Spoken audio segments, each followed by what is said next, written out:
Alright, we have here a 1968 Ford Thunderbird Landau edition, 4-door suicide door. It has a 7.0 429 big block in it, and we found this in a barn, or technically a garage. It was sitting for a very long time. Last time it was on the road previous to that was 1993. Here's the emission sticker. I don't know if you'll be able to see that. There we go. And the plates on it, the registration was from 93 as well. So about 22 years it had been sitting, I guess. We trailered it home, did all the necessary work to make it road safe, checked all the brakes, bearings,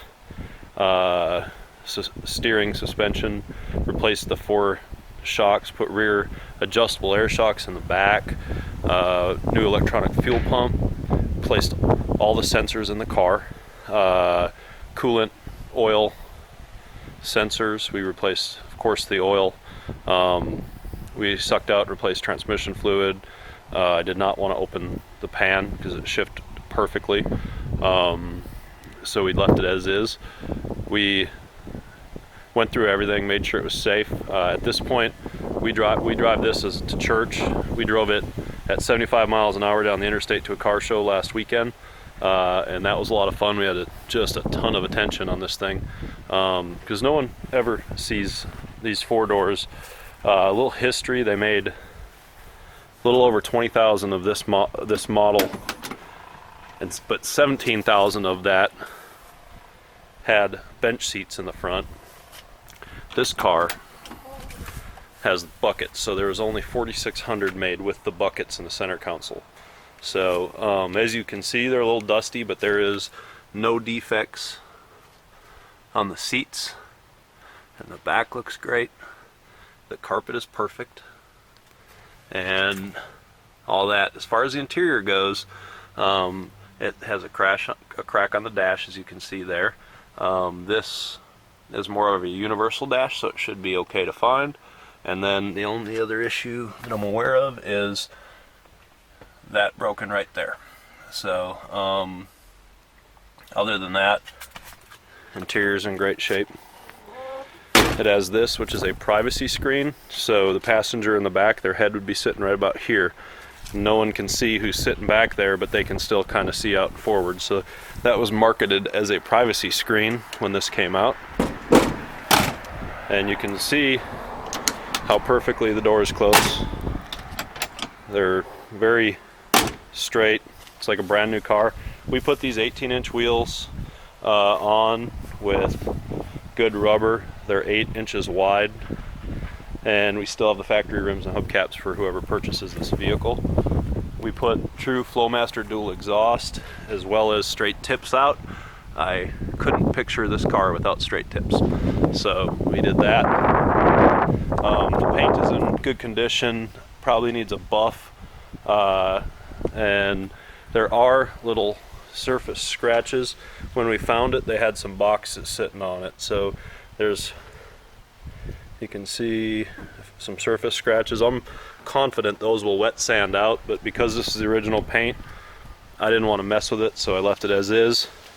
There are just a few chips, and you can see where somebody tried to cover them up with green probably 20 years ago. And then the only dent or ding on the entire car, and we're going to see if you can see it, is right here. It's about half the size of a dime or smaller. Probably be pounded up from the back, but again, I'm not going to mess with it. This is the original vinyl top and original paint, and this Landau bar here was broken, so for the meantime I cut it off. I didn't think I could find one, and I did, and it's in the mail, so that will be replaced for whoever buys this car. So that will have the Landau bar, and it will match the other side. And other than that, I promise this is the cleanest suicide door 68 Landau on planet Earth. There's only 4,600 made. A lot of them got crushed because they're 4 doors.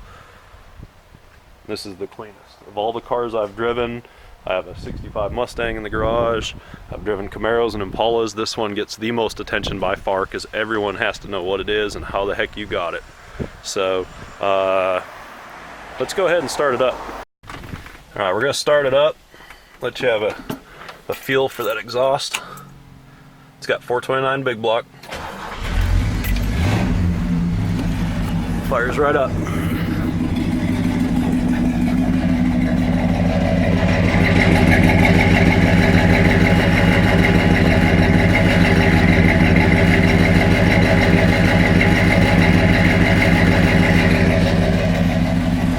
I don't know if you can hear that rumble, but it's nice and deep.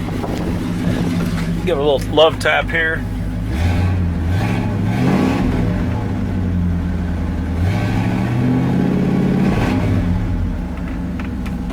So the car runs great. If anything should be said about the way it runs is that when it's cold, it takes a minute to warm up, has a little bit of hesitation. Could be timing, I haven't even checked that yet. I plan on doing that this week. Or it could be electric, or it has a vacuum choke. So, but easy fix.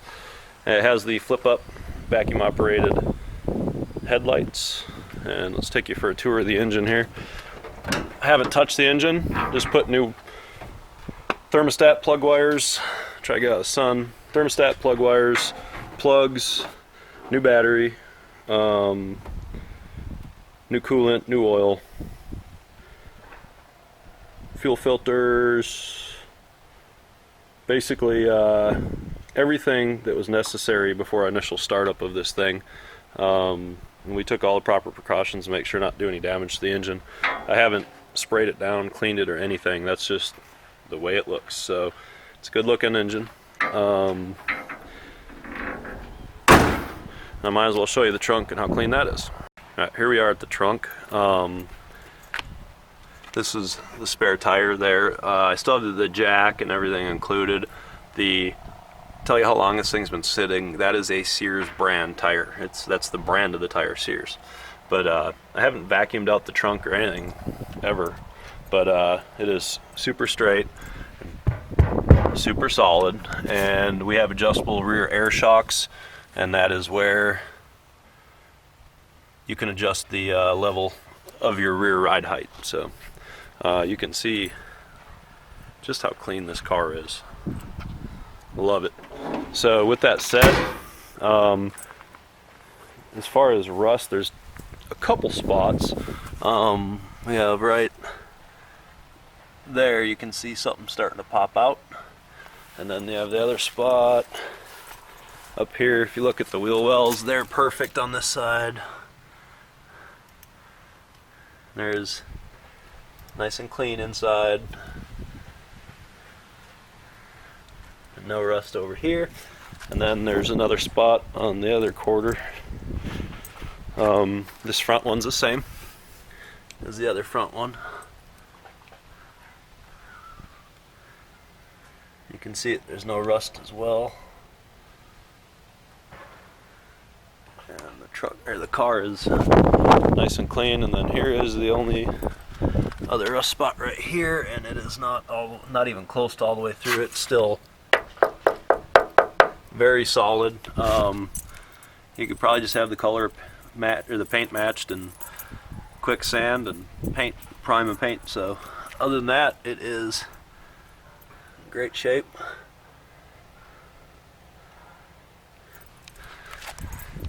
And that's it. So the deal with this car is that you'll be driving the only one on the road. If you have any question of the value of this car, get on Google and just search for 68 Ford Thunderbird 4-door, and you'll see them all over. You'll see some bench seat ones priced at $6,000, and that's because there were 17,000 of them made. And then you'll see other bench seat Thunderbirds priced at $14,000, which is surprising, but you will not find a bucket seat one. You won't. They're all bench, every one of them. And if you find a bucket seat, I believe I found one 3 weeks ago and it was $20,000. Alright, so basically the only reason I'm selling this car is it was a tough decision, but what we want to do is start another project, which is going to be a memorial for my grandpa. So the the tough decision to kind of let this one go. I have 4 cars, so it was kind of one of those things. What's fun about this car is you can't drive it without getting thumbs up from everyone passing by, and you can't go anywhere in a hurry because everyone stops you and wants to know everything about it, because even the most true car guys have never seen this. And that's what's fun at the car shows. It gets a ton of attention because everyone, they just want to know everything about it. And the fact that there's so few made and so very few on the road today is the fun part. And I had a Thunderbird fanatic tell me that they think that there's less than 100 of this one with the bucket seats on the road. So it could be yours, and I'm open to offers. You know, I know what it's worth. I'm not going to be crazy, but I'll consider any decent offer, and I'll also consider possible trades. Just it might fit into what we have planned. So if you have a trade, let me know. So, but really looking for trade plus cash because I really want to get going on my grab car.